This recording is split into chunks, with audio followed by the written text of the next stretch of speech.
ठीक बेटा, चलो तो स्टार्ट करते हैं हम लोग। देखो बेटा, सब लोग नोट्स निकाल लो, नोट्स निकालो बेटा।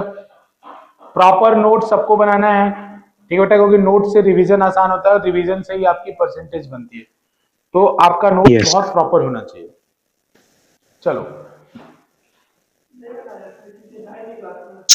तो अभी तो मैं पढ़ा रहा हूं ना शुरू से, अभी मैं शुरू से पढ़ा रहा हूं। चलो बच्चों, सबसे पहले इलेक्ट्रिसिटी।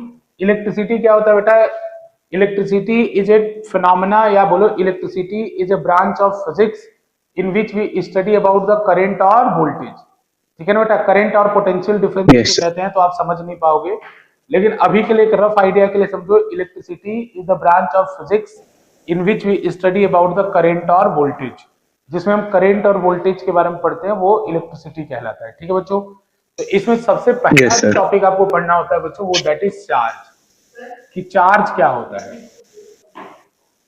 इसको क्यू से रिप्रेजेंट करते हैं, चार्ज इसको क्यू से रिप्रेजेंट करते हैं।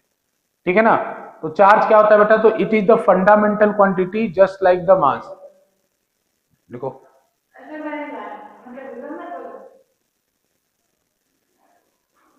it is a fundamental quantity just like the mass। देखो बच्चों, it is the fundamental quantity just like the mass। it is a fundamental quantity just like the mass। it is a fundamental quantity just like the mass। बच्चों, जब से universe बना तब से मास है, उसी तरह से बच्चों जब से यूनिवर्स बना तब से चार्ज है। क्योंकि आपको पता है जब से यूनिवर्स बना तब से एटम है, और बेटा एटम है तो एटम के अंदर बेसिक एलिमेंट्री पार्टिकल जो सब एटॉमिक पार्टिकल होते हैं, वो आप लोगों को पता होता है क्या क्या होता है? इलेक्ट्रॉन, प्रोटॉन और न्यूट्रॉन। तो इलेक्ट्रॉन पे क्या चार्ज होता है? नेगेटिव। प्रोटॉन पे क्या चार्ज होता है? पॉजिटिव। और न्यूट्रॉन पे कोई भी चार्ज नहीं होता है। तो बेटा जब से यूनिवर्स बना है तब से आपके मैटर है, और जब से मैटर है तब से एटम है, और बेटा जब से एटम है तब से चार्ज पार्टिकल्स है। ठीक है ना, तो they are as fundamental as mass. इसकी यूनिट क्या होती है बेटा? यहां से थोड़ा सा ध्यान रखना है आपको, इसकी यूनिट होती है कूलम। सब लोग बेटा नोट्स बना के, अश्विन, हर्षिता, प्रतीक एंड यहाँ भी जो बच्चे हैं, समीर, बना रखा है ना तुमने? हाँ, ये लोग प्रॉपर नोट्स बनाएंगे। ठीक है बेटा, इट्स की यूनिट क्या है? कूलम। चार्ज की यूनिट क्या होती है? कूलम। जैसे मास की यूनिट केजी होती है ना, वैसे चार्ज की यूनिट क्या होती है? कूलम। हाँ, quantity just like the mass. ठीक है ना बच्चों, स्मॉलेस्ट पॉसिबल चार्ज क्या है? Smallest possible charge in nature क्या है? स्मॉलेस्ट पॉसिबल चार्ज क्या है? स्मॉलेस्ट पॉसिबल चार्ज को मैं ई कह रहा हूं। ई की वैल्यू कितनी होती है बेटा? हाँ? अच्छा, सर से पूछ लो। ई की वैल्यू कितनी होती है? 1.67 इंटू 10⁻⁻19 कूलम। 1.67 इंटू 10⁻⁻19 कूलम, ये ई की वैल्यू होती है बेटा। ठीक है ना। चार्ज ऑन इलेक्ट्रॉन कितना होता है? Charge on electron is minus e, and charge on proton is plus e. बेटा जितना charge, minimum possible charge nature में क्या होता है? तो जितना इलेक्ट्रॉन के ऊपर चार्ज होता है या माइनस में, या उतना ही प्रोटॉन के ऊपर चार्ज होता है प्लस में। इससे छोटा चार्ज पॉसिबल नहीं होता है। समझ में बेटा, ये सबसे स्मॉलेस्ट चार्ज पॉसिबल है बच्चों। लेकिन अभी आप जैसे बहुत बेसिक फिजिक्स पढ़ रहे हैं, आगे जाके जब आप क्वांटम फिजिक्स पढ़ेंगे तो वहां पे जाके हम बोलेंगे कि इससे भी स्मॉल चार्ज पॉसिबल है। उसको हम लोग क्वार्क्स कहते हैं बच्चों। ठीक है ना, उसका नाम होता है क्वार्क्स। ठीक है ना, वो इससे भी स्मॉल चार्ज पार्टिकल पॉसिबल है बेटा, इनको क्वार्क्स कहते हैं। लेकिन आपको ये क्वांटम फिजिक्स में पढ़ना है। जैसे ये भी चार्ज नेचर में मिलता है, +-e/3, +-2e/3। लेकिन ये बच्चों, हम जो फिजिक्स पढ़ रहे हैं, इस फिजिक्स का नाम है क्लासिकल फिजिक्स। तो ये क्लासिकल फिजिक्स में देखने को नहीं मिलते हैं। लेकिन जब बेटा आप क्वांटम फिजिक्स पढ़ते हो तो वहां पे आपको ये चार्ज भी देखने को मिलते हैं। लेकिन अगर आपसे पूछा जाएगा कि what is the smallest possible charge in nature, तो you will say E, that is 1.67 into 10⁻⁻19 coulomb, or that is the charge on electron or proton।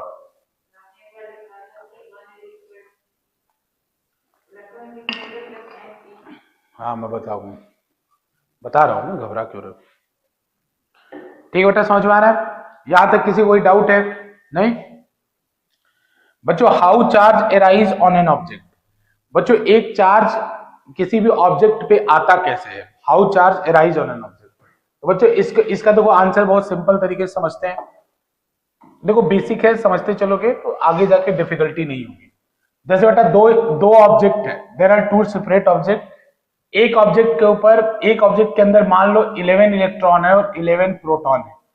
बच्चों ये संख्या काउंटलेस नंबर में होती है, लेकिन अभी हमें फिजिक्स को समझना है, तो मैं ऐसा एज्यूम कर रहा हूं कि एक ऑब्जेक्ट है जिसके अंदर 11 इलेक्ट्रॉन है और 11 प्रोटॉन है। एक दूसरा ऑब्जेक्ट है उसके अंदर 10 इलेक्ट्रॉन है और 10 प्रोटॉन है।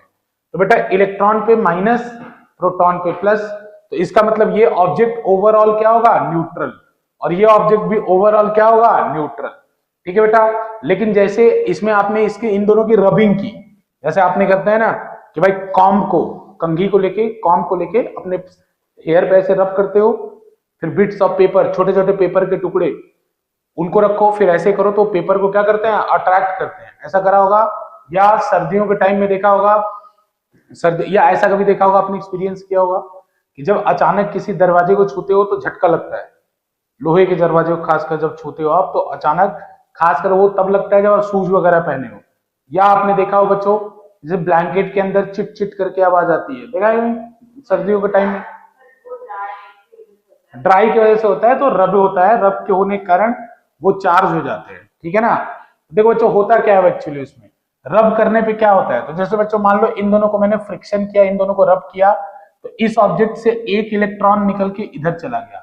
देखो बेटा हमेशा इलेक्ट्रॉन ही निकलेगा, प्रोटॉन नहीं निकलेगा। क्यों नहीं निकलेगा, क्योंकि आपको पता है प्रोटॉन अंदर होता है। जैसे एटम का स्ट्रक्चर बेसिक आपको पता है ना, नाइन्थ तो सब लोग पास आउट हो ना, तो नाइन्थ में क्या बताया गया था, नील बोर का मॉडल आखिरी पढ़ा था कि न्यूक्लियस के अंदर कौन होता है, प्रोटॉन, उसके साइड साइड में कौन रिवॉल्व करता है, इलेक्ट्रॉन। तो बताओ सबसे पहले अगर बाहर निकलना हो तो कौन बाहर निकलेगा, इलेक्ट्रॉन, बेटा प्रोटॉन तो नहीं निकलेगा ना।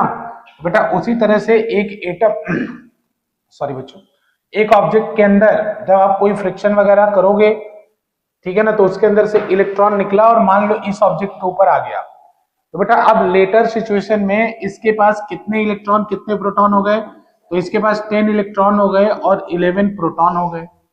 इसके पास क्या हो गया बेटा, 11 इलेक्ट्रॉन हो गए और 10 प्रोटॉन हो गए। तो देखो बेटा 10 इलेक्ट्रॉन ने 10 इलेक्ट्रॉन ने 10 प्रोटॉन को कैंसिल कर दिया, लेकिन एक प्रोटॉन बच गया कि नहीं। तो बेटा एक प्रोटॉन बच गया, तो इस पे रिजल्टेंट चार्ज क्या आएगा, इस पे रिजल्टेंट चार्ज आएगा प्लस ई, जो एक प्रोटॉन पे चार्ज होता है। इधर बेटा एक इलेक्ट्रॉन इस पे आ गया ना, तो बेटा इधर क्या हुआ, एक इलेक्ट्रॉन एक्सेस हो गया, बेटा एक इलेक्ट्रॉन इधर एक्सेस हो गया, तो इसके ऊपर चार्ज क्या आएगा, माइनस ई।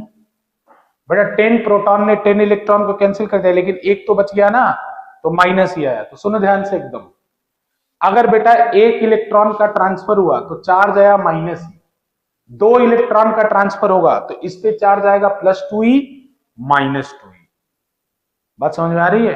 बेटा एक इलेक्ट्रॉन का ट्रांसफर हुआ तो जिससे ट्रांसफर हुआ उस पे क्या आया, +e, जिस पर ट्रांसफर हुआ उस पे क्या आया, -e। ठीक है ना।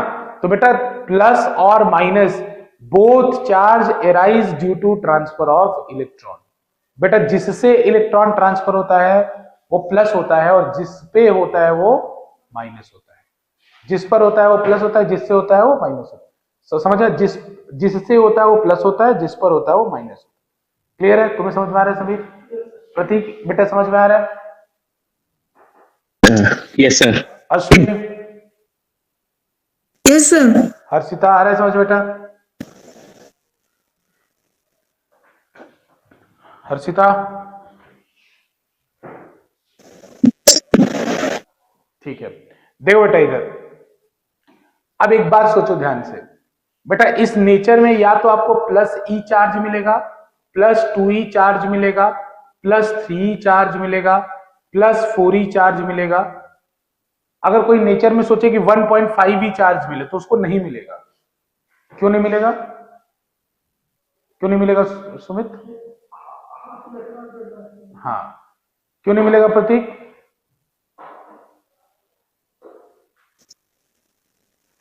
तो फिक्स वैल्यू में नहीं होता इसलिए। नहीं। हाँ अश्विन क्यों नहीं मिलेगा बेटा? सर क्योंकि सर आधा इलेक्ट्रॉन बाहर नहीं आ सकता ना। सही बात है बेटा। देखो अगर इसको 1.5 ही होना है तो एक इलेक्ट्रॉन तो पूरा ट्रांसफर होना होगा, फिर दूसरा 0.5 ही इलेक्ट्रॉन ट्रांसफर होना, जो कि पॉसिबल नहीं है बेटा। 0.5 ही का मतलब समझ रहे हो ना, आधा इलेक्ट्रॉन। तो आधा इलेक्ट्रॉन तो ट्रांसफर ही नहीं हो सकता, इलेक्ट्रॉन तो पूरा ही ट्रांसफर होगा। ऐसा थोड़ी होगा कि तोड़ के ट्रांसफर कर दो। इस नेचर में हमेशा आपको चार्जेस जो मिलेंगे वो मिलेंगे 1e 2e 3e 4e, या माइनस में बात करूं तो -e -2e -3e -4e, क्योंकि बेटा चार्ज किसके कारण अराइज होते हैं? Because of transfer of electron. तो बेटा ट्रांसफर ऑफ इलेक्ट्रॉन के कारण होता है, तो इलेक्ट्रॉन पूरा पूरा ही तो ट्रांसफर होगा। तो बेटा 1e के बाद सीधा आपको चार्ज मिलेगा 2e, फिर उसके बाद सीधा चार्ज मिलेगा 3e। ठीक है, समझ में आ रहा है आपको?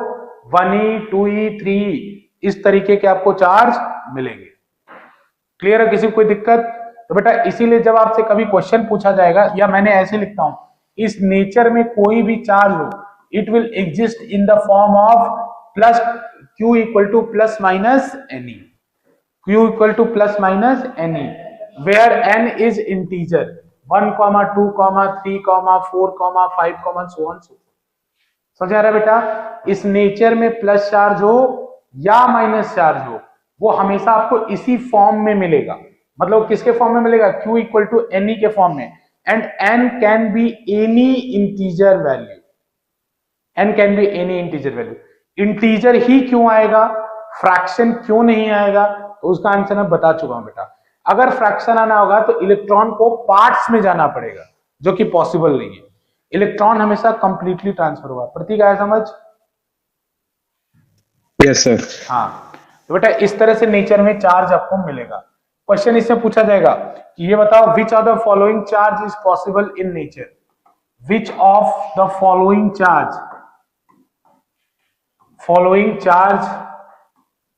Charges are possible in nature. बेटा कौन कौन से चार्जेस है जो नेचर में पॉसिबल होंगे?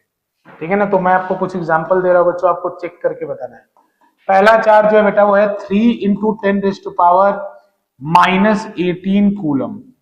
दूसरा चार्ज है बेटा 3.2 इंटू 10⁻⁻18 कूलम।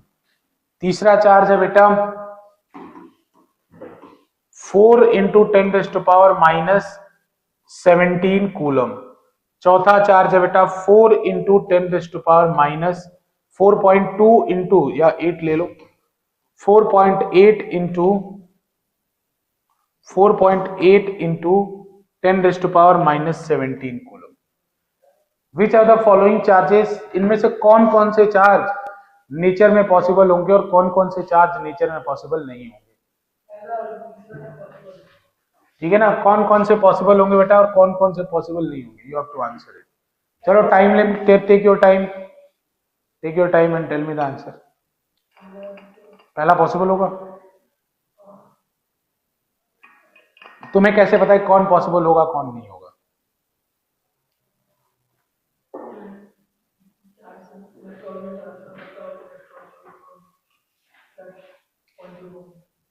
सुनो ध्यान से बच्चों, इसको कैसे जज करोगे बताओ?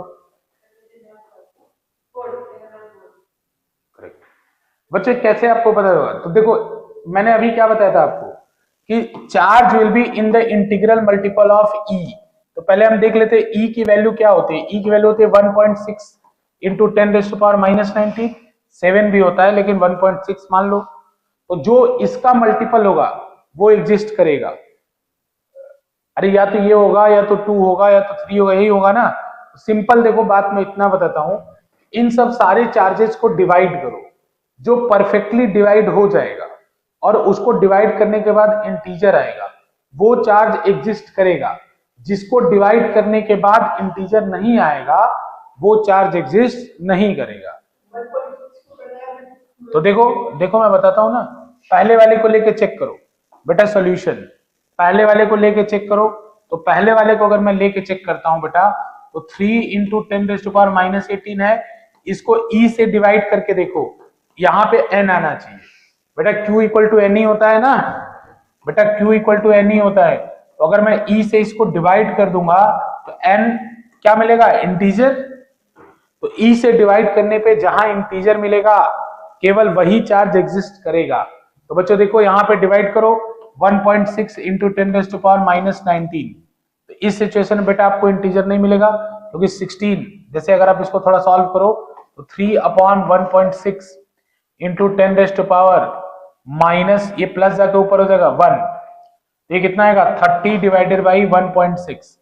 बेटा इसको सॉल्व करोगे तो ये प्रॉपर कैंसिल आउट नहीं हो रहा है, तो ये चार्ज एग्जिस्ट नहीं करेगा, ठीक है ना। सिमिलरली बेटा आप इसको भी चेक करोगे, ये भी कैंसिल आउट नहीं होगा, लेकिन ये कैंसिल आउट हो जाएगा।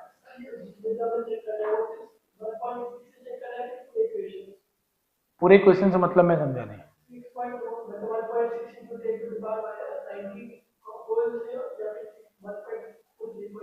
नहीं होल से करना पड़ेगा। जैसे सॉल्व करके तो कोई यहाँ फ्रैक्शन नहीं है ना, मैं ये सॉल्व करके तुम्हें दिखाता हूँ, इंटीजर है, इसमें नहीं आया ना, मैं ये वाला सॉल्व करके दिखाता हूँ तुम्हें बच्चों, ये वाला सॉल्व करके इसमें इंटीजर आएगा। देखो कैसे सॉल्व करके देखते हैं।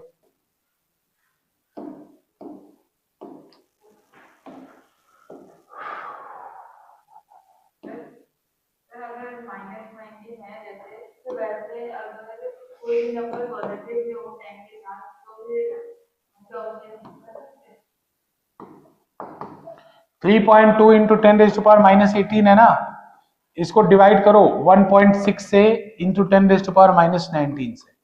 तो बेटा ये 2 टाइम्स में कैंसिल होगा ना, 2 टाइम्स में कैंसिल होगा, तो ये बचेगा कितना, 2 इंटू 10⁻⁻19 है, ऊपर जाके क्या हो जाएगा प्लस, तो कितना हो जाएगा 10⁻1। तो ये आंसर कितना आएगा बेटा 20 कूलम। नहीं, ये नंबर है ना, नंबर की यूनिट थोड़ी होती है, ये इंटीजर आना चाहिए। तो यहाँ इंटीजर है कि नहीं 20, तो 20 इंटीजर है तो ये एग्जिस्ट करेगा। यहां जब आपने सॉल्व किया था तो ये 30/6 1/1.6 आ रहा था, ये परफेक्ट इंटीजर नहीं था तो एग्जिस्ट नहीं करेगा बेटा। हाँ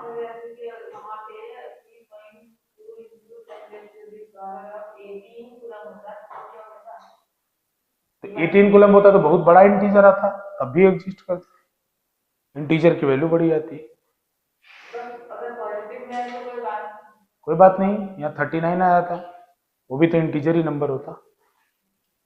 बच्चों डन, समझ में आ रहा है ना। तो इस हिसाब से जब आप चेक करेंगे तो ये एग्जिस्ट नहीं करेगा, ये वाला एग्जिस्ट करेगा और ये वाला एग्जिस्ट करेगा, तो 4.8 भी 4 टाइम्स में कैंसिल हो जाएगा, ठीक है ना। ऊपर वाले एग्जिस्ट नहीं, हाँ 1.6 16 का टेबल पढ़ो, 16 3 जा 40, हाँ बहुत जाएगा। सबको डन, कोई दिक्कत कोई परेशानी किसी को? क्वेश्चन एक और लिखेंगे बच्चों। प्रतीक ठीक है, समझ में आ रहा है, डिफिकल्ट तो नहीं लग रहा? No, sir.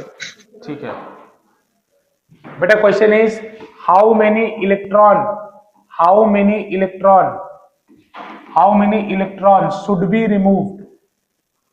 should be removed, how many electrons should be removed from an object, how many electrons should be removed from an object to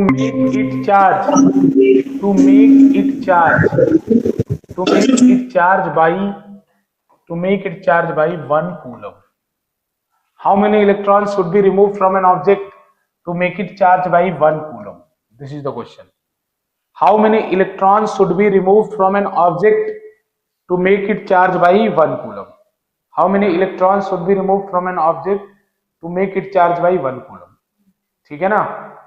1 coulomb से चार्ज करने के लिए हमें कितने इलेक्ट्रॉन को निकालना होगा, ठीक है बच्चों। सुनो ध्यान से मेरी बात। जैसे मैं इसको थोड़ा सिंप्लीफाई करते हैं प्रॉब्लम को। जैसे बेटा मैं आपको बोलूं 5 ग्राम सॉल्ट का पैकेट है आपके पास, नमक का, ठीक है ना। तो ऐसे कितने पैकेट चाहिए टू क्रिएट 1 kg? 5-5 ग्राम के कितने पैकेट चाहिए 1 kg को बनाने के लिए? बताओ।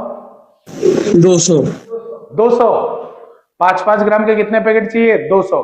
तो बेटा आपने किया क्या, 1 kg बनाना है तो 1 kg में कितने ग्राम? 1000। अच्छा 1000 कर दिया। फिर बेटा एक पैकेट की वैल्यू कितनी? 5, तो आपने 5 कर दिया। तो डिवाइड करोगे कितना आएगा 200, 200 पैकेट लगा। अब सेम वे में बेटा इसी तरह से इसका एनालॉगी, अगर एक छोटा सा पैकेट है चार्ज का E जो कि 1 इलेक्ट्रॉन के ऊपर चार्ज है, तो ऐसे कितने पैकेट लगेंगे टू क्रिएट 1 कूलम। तो बेटा क्या करूंगा, कितना क्रिएट करना है 1, और एक पैकेट की वैल्यू कितनी है E, तो इससे आपको क्या पता चलेगा, नंबर ऑफ पैकेट। 1 कूलम बेटा 1 kg का वैल्यू क्या होगा बताओ बेटा, ये तो ऑलरेडी 1 कूलम है, इसकी वैल्यू क्या है। हाँ ये निकालना है ना, तो अब इसको हम निकालेंगे ना बेटा, वैल्यू पुट करेंगे ना। ये 1 कूलम ऊपर है, नीचे क्या आएगा 1.67 इंटू 10⁻⁻19 कूलम, ऐसे पुट करेंगे बेटा, और फिर इसको सॉल्व करेंगे। तो सॉल्व करके ऑलरेडी याद रहना चाहिए आपको, ये जो आंसर आएगा बेटा 6.25 इंटू 10⁻18, ये सबको याद होना चाहिए कि टू क्रिएट, या ऐसे भी बच्चे याद रख सकते हैं इन 1 कूलम, नोट करके ऐसे याद रख सकते हो, in 1 coulomb there is 6.25 into 10⁻18 electron. 18 electron मतलब 18 electron should be remove from an object. तो इसको बस शॉर्ट में बच्चे याद रख लेते हैं कि 1 कूलम बनाने के लिए you have to remove this much electron, and this you have to remember बेटा, इट इज वेरी इंपॉर्टेंट। ये आपको याद ही रहना चाहिए, क्योंकि आज के पेपर में भी जिन बच्चों ने पेपर दिया था सेम क्वेश्चन वाज देयर। कहां गए, बोर्ड का नहीं, आज हमने जो यहाँ टेस्ट लिया था, जो आज का टेस्ट पेपर था, उसमें भी तो क्वेश्चन था, क्वेश्चन नंबर 2, बहुत पिटोगे बहुत। हाँ 20 निकालने के बाद मल्टीप्लाई नहीं किया था इस नंबर से। अभी आज मैंने डिस्कशन भी कराया था, तुम्हें याद नहीं, गधे हो क्या तुम।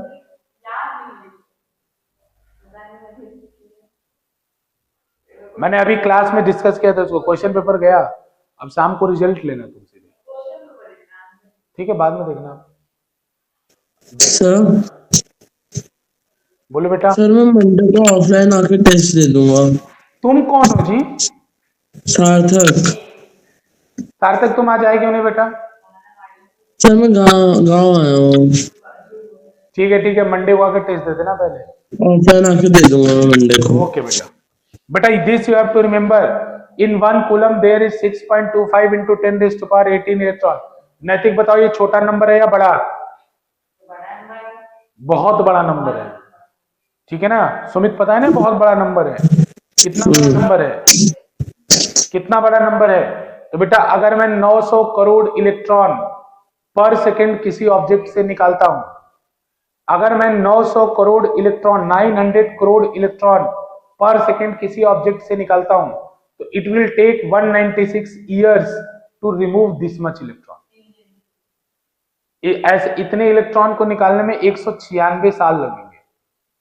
अगर मैं 900 करोड़, सोचो मैं क्या बोल रहा हूं, मैं 900 करोड़ इलेक्ट्रॉन पर सेकेंड निकाल रहा हूं, तो इतने इलेक्ट्रॉन निकालने में इट विल टेक 196 ईयर्स। तुम्हारी 3 जनरेशन, 3 पीढ़ी लग जाएगी 1 कूलम चार्ज करने में, ठीक है बेटा। तो 1 coulomb is a huge amount of charge बेटा, 1 coulomb is a huge amount of charge, ये बहुत बड़ा चार्ज होता है। 1 coulomb is a huge amount of charge, ठीक है बच्चों, क्लियर। किसी कोई दिक्कत, यहां तक सबको डन है बच्चों। ये आपको याद ही होना चाहिए कि 1 कूलम में कितने इलेक्ट्रॉन होते हैं बेटा, इट्स अ थ्योरेटिकल वैल्यू, ठीक है। आगे चलें बच्चों, अब इसमें हम पहला टॉपिक पढ़ते हैं, दैट इज करेंट।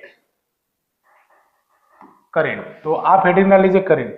ये क्या होता है बेटा, तो it is the rate of flow of charge, it is the rate of flow of charge, rate of flow of charge, it is the rate of flow of charge, rate of flow of charge, it is the rate of flow of charge.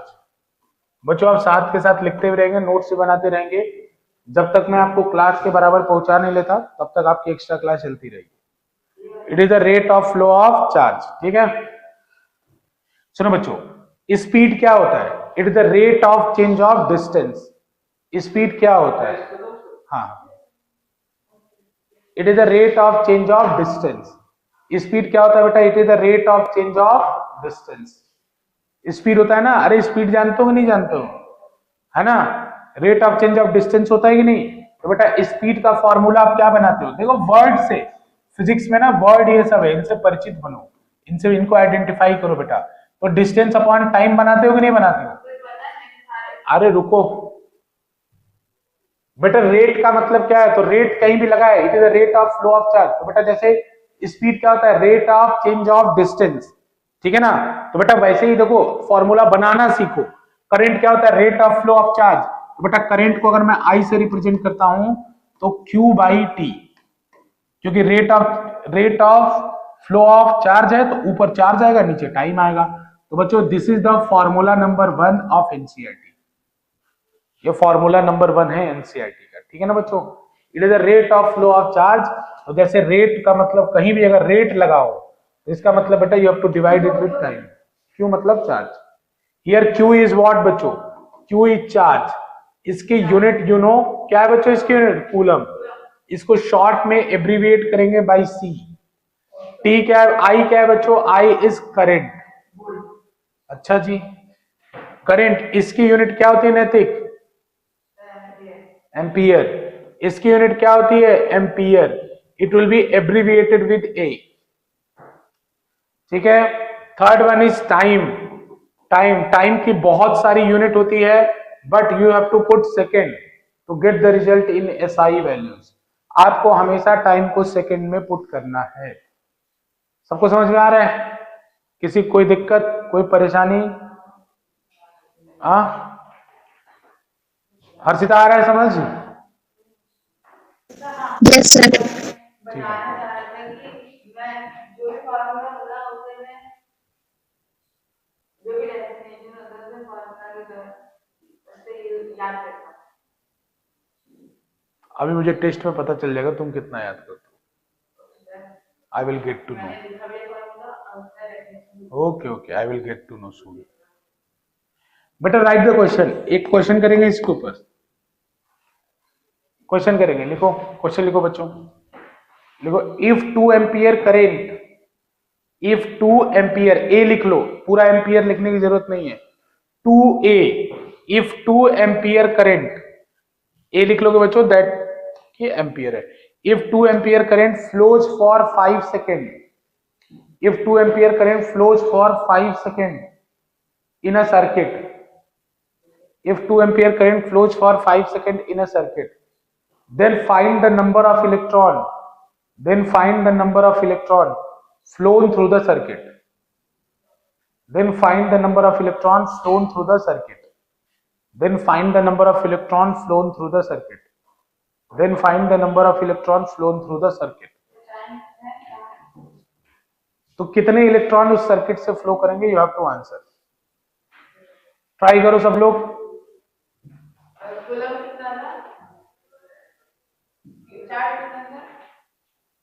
अब मैं बोल चुका है,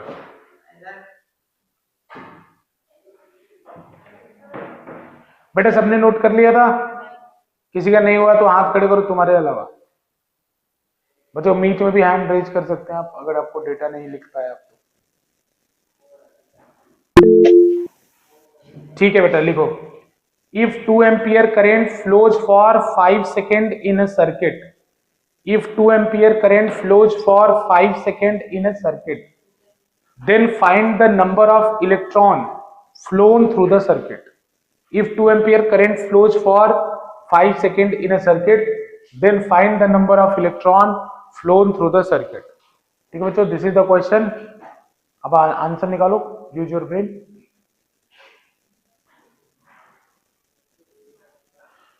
निकालो, दिमाग लगाओ, इधर क्या देख रहे हो।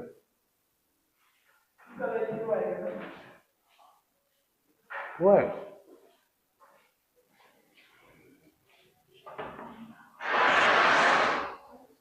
ये थोड़ा पानी दो। कैसा बच्चा,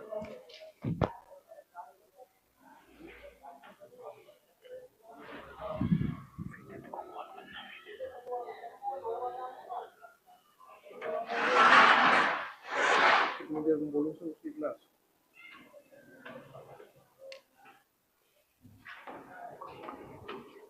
ठीक है ठीक है।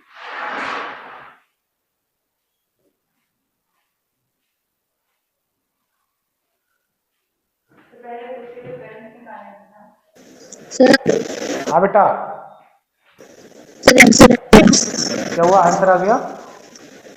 सर 10 पर आपको रखे 10 कूलम होगा, लेकिन मैंने तो क्वेश्चन ये नहीं पूछा था कि चार्ज कितना होगा। चार्ज तो आपने अच्छा बताया बेटा, करेक्ट है, एकदम करेक्ट है आपका।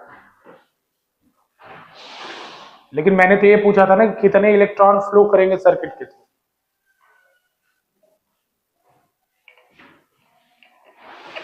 Sir, हाँ बेटा, 6.24 into 10 power 19. वेरी गुड बेटा, करेक्ट। आपने कैलकुलेटर यूज कर लिया क्या?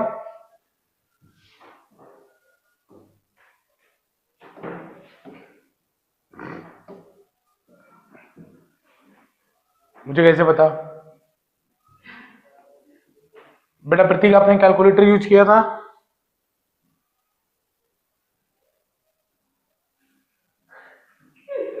प्रतीक, कैलकुलेटर यूज किया ना बेटा? Yes, sir. What, sir? Calculator, you have use the calculator, right बेटा? Yes, sir. पता है तुम्हें, टीचर को पता चल जाता है। क्योंकि देखो मुझे कैसे पता चला इस बच्चे ने कैलकुलेटर यूज किया है। देखो पहले ये बात बताओ, सबने ये आंसर निकाल लिया होगा कि बेटा, पहले देखो क्या क्या क्वेश्चन में गिवन था। तो गिवन वैल्यू क्या क्या था बेटा? तो गिवन था, अश्विन आंसर नहीं है बेटा? सर आ गया sir 6.25 into 10 raised to power 19 हाँ ठीक है, इसने कैलकुलेटर नहीं यूज किया। देखो बेटा, आई की वैल्यू कितनी थी? आई की वैल्यू थी 2 एम्पियर। तो क्यू मुझे निकालना है बेटा, तो क्यू का फॉर्मूला क्या हो जाएगा? क्यू का फॉर्मूला हो जाएगा आई इंटू टी। अरे उधर जाके मल्टीप्लाई हो जाएगा ना। तो बेटा आई की वैल्यू कितनी थी? 2, टी की वैल्यू कितनी थी? 5। तो आंसर कितना आएगा बेटा? 10 कूलम। लेकिन बेटा आपसे क्वेश्चन मैंने ये नहीं पूछा था कि चार्ज बताओ, मैंने आपसे क्वेश्चन पूछा था कि कितने इलेक्ट्रॉन सर्किट के थ्रू फ्लो करेंगे। तो बेटा अभी मैंने आपको पीछे बताया था कि 1 कूलम चार्ज फ्लो कराने के लिए कितने इलेक्ट्रॉन को फ्लो करना पड़ेगा? 6.25 इंटू 10 रेज़्ड टू पावर 18।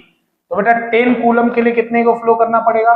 तो 10 कूलम के लिए इसमें 10 से मल्टीप्लाई कर दो, 6.25 into 10 raised to power 18 into 10। तो बेटा डायरेक्ट ये आंसर आ जाएगा 6.25 इंटू 10 रेज़्ड टू पावर 19।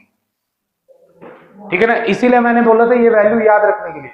देखो अब प्रतीक ने डिवाइड किया था, तो डिवाइड करने पे 6.24 ही आता है जब कैलकुलेटर में डिवाइड करोगे। उसके बाद वाली डिजिट 5 से बड़ा होता है तो राउंड ऑफ करते हैं उसको 6.25। इसलिए मुझे पता चल गया कि कैलकुलेटर यूज किया है। ठीक है ना? तो इसका आंसर बाकी ठीक है बेटा, आंसर उनका भी सही था, 6.24 6.25, कोई उतना अंतर नहीं है। 6.25 इंटू बेटा यूनिट क्या होगी इसकी? क्या यूनिट होगी इसकी? बताओ। कोई यूनिट नहीं होगी, because it is a number. बेटा कोई यूनिट नहीं होगी क्योंकि ये नंबर है ना। 6.25 इंटू 10 रेज़्ड टू पावर 18 का क्या यूनिट होता है? कोई यूनिट नहीं होता। जैसे मैंने आपसे पूछा था कि 5 ग्राम का पैकेट है, नहीं बताया सर आपने कितना चाहिए? तो 200 आपने बताया था। 200 की कोई यूनिट थोड़ी होगी, तो नंबर है ना ये, तो नंबर की यूनिट नहीं होगी। अब मेरा यहाँ क्वेश्चन है, सुनो ध्यान से। क्वेश्चन क्या है कि मैंने अभी आपको बोला था बेटा कि 1 coulomb charge is a huge amount of charge. बेटा मैंने आपको अभी बताया था कि 1 coulomb charge is a huge amount of charge, मैंने बोला था। तो बेटा मैं अभी देख लो आराम से 10 कूलम का चार्ज फ्लो करा रहा हूं सर्किट में। आपके घर में एक चार्जर है, 2 एम्पियर का करंट लेता है। कोई कोई तो चार्जर 18 एम्प तक आने लगे हैं। तो बेटा अगर 2 एम्पियर का चार्जर है, 5 सेकंड के लिए चलता है, तो उसके अंदर 1 कूलम आराम से फ्लो कर जाता है। और अभी मैंने क्या बोला कि 1 coulomb is a huge amount of charge. तो बच्चों इसको आपको समझना है कि दरअसल बात क्या है। जैसे जब आप कोई सर्किट बनाते हैं बेटा, तो सर्किट के अंदर जैसे मान लो बैटरी लिया मैंने, बैटरी समझ रहे हो ना, ये रिमोट वाली बैटरी, वॉच वाली, इससे मैंने एक बल्ब को जलाया, ठीक है ना, और एक बल्ब को जलाया और इसके अंदर मान लो 2 एम्पियर का करंट फ्लो किया 5 सेकंड के लिए। तो इस सर्किट में 10 कूलम का चार्ज आ जाएगा ना 5 सेकंड में। तो अब बोलोगे सर कि अभी आपने बताया था 1 कूलम चार्ज बहुत बड़ा होता है, तो यहां फिर आप 10 कूलम फ्लो करा दोगे, टाइम बढ़ेगा तो और चार्ज बढ़ जाएगा। तो इतना बात याद रखो बच्चों, जैसे मेरे पास 10 रुपए का नोट हो, 10 रुपीज हो मेरे पास, और क्या हम दोनों लोग आपस में मिलके उससे लाखों का ट्रांजेक्शन नहीं कर सकते हैं? कर सकते हैं। जैसे मैंने इनको सेंड किया, फिर इन्होंने मुझे सेंड किया, फिर मैंने इनको सेंड किया, फिर इन्होंने मुझे सेंड किया, तो ऐसे करके ट्रांजेक्शन लाखों की हो सकती है कि नहीं, करोड़ों की हो सकती है। इन द सेम वे बेटा, भले ही इलेक्ट्रॉन का नंबर बहुत बड़ा है, लेकिन एक ही कुछ ही इलेक्ट्रॉन बार बार घूमते रहते हैं सर्किट के अंदर। तो बार बार घूमने की वजह से जो भले आपको काउंटिंग में कई बार आ जाते हैं, इसलिए आपको ह्यूज नंबर दिखता है, अदरवाइज जो नेट में इलेक्ट्रॉन है वो कम होते हैं। हाँ, एक्सपेरिमेंट करके हमने किया था, तुम दिन रात एक्सपेरिमेंट करके बता सकते हो? तुम इलेक्ट्रॉन देख थोड़ी सकते हो। डिवाइस कुछ नहीं होता है, उनकी खोज होती है पार्टिकल की। ठीक है बच्चों, ठीक है, सबको अभी तक क्लियर है? पीछे यहां तक जितना पढ़ा, तो आज की क्लास में इतने रहने दो बच्चों, ठीक है ना। नेक्स्ट क्लास में इससे आगे कंटिन्यू करेंगे, तो इतने लोग मेरे को वापस रिपीट चाहिए, ठीक है ना, कि कोई क्लास अगली मिस नहीं करेगा। मंडे को जो शायद आपके टाइम टेबल में मैथ्स लगा हुआ है, ट्यूसडे मंडे को मैथ्स लगा है ना, तो मंडे को शायद मैं मैथ्स की क्लास के बाद, शायद बोल रहा हूं, कंफर्म कर दूंगा, शायद मैं मैथ्स की क्लास के बाद साइंस ले सकता हूं, अगर मेरी क्लास नहीं लगी होगी तो। वैसे होगा नहीं वैसा। ठीक है, डन बच्चों, सबको समझ में आया? प्रतीक समझ में आया बेटा? Yes sir. Yes sir. ठीक है बच्चों, ठीक है, जाओ, बाय बाय बेटा, जा सकते हो बेटा। अश्विन जा सकते हो बेटा, यू कैन। ओके बेटा, बाय बाय। ओके बेटा, प्रतीक यू कैन गो बेटा।